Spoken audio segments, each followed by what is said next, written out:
Hi, this is solution for the question 10.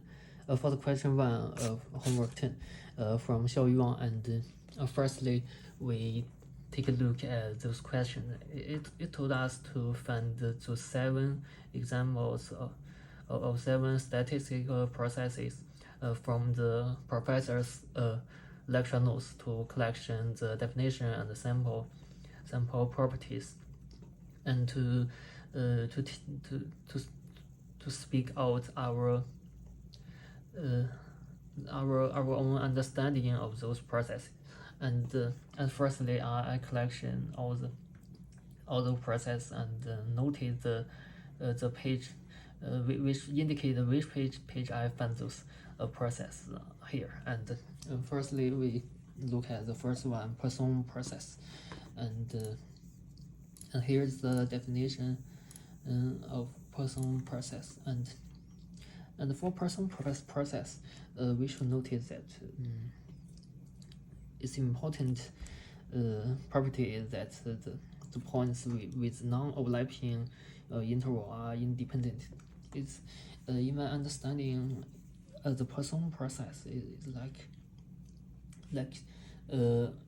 everything happens. It's only decided by how to say, if you consider any process, it doesn't happen, then you can see it as a new start point, and it is very naturally in the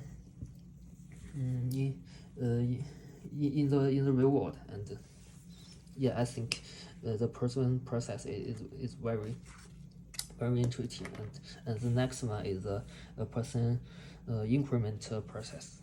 It is come from the person process, and here we can see the definition. And from the definition,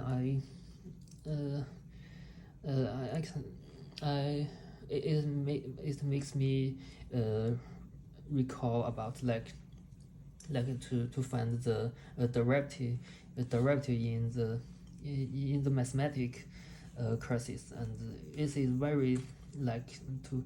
It is just find in a small data how the person process changed, because the person process the time interval between t plus the data to t is only greater or equal to 0. So those change can be seen as increment. So that's why it is named as it is called the person increment process.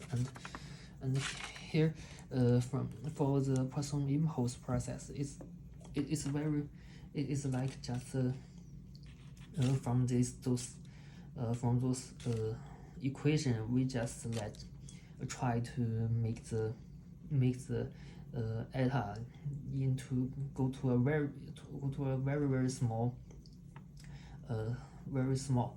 So it's like calculate the derivative in the mathematic course, and so it's also because the time interval is very short, so the increment can be seen as an impulse.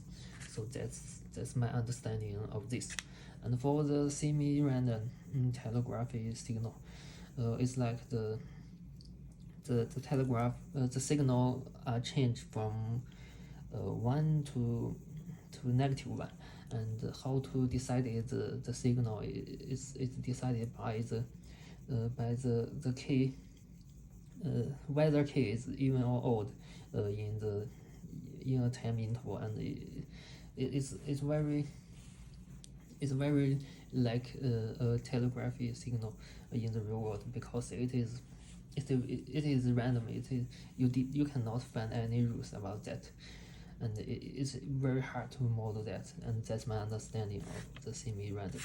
And compared to the random signal, because semi-random is not real random.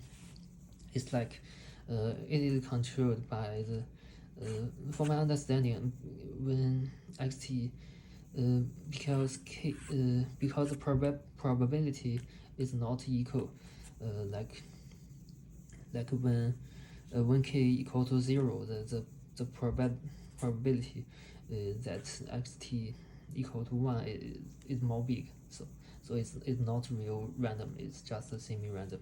And so for the random telegraphy signal, we just try to import another random variables.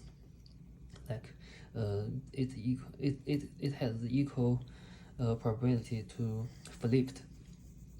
So that's my understanding. It's why it's become true random, because it has this flipped function.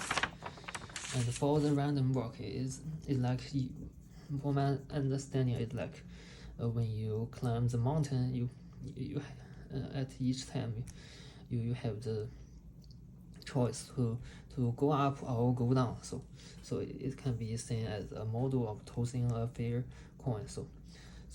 And it's also like a climbing a mountain. So it's a random walk. And for the last one, it's a limiting process of we get to the limitation of the random walk. So that's my understanding of this process, and that's all. Thank you.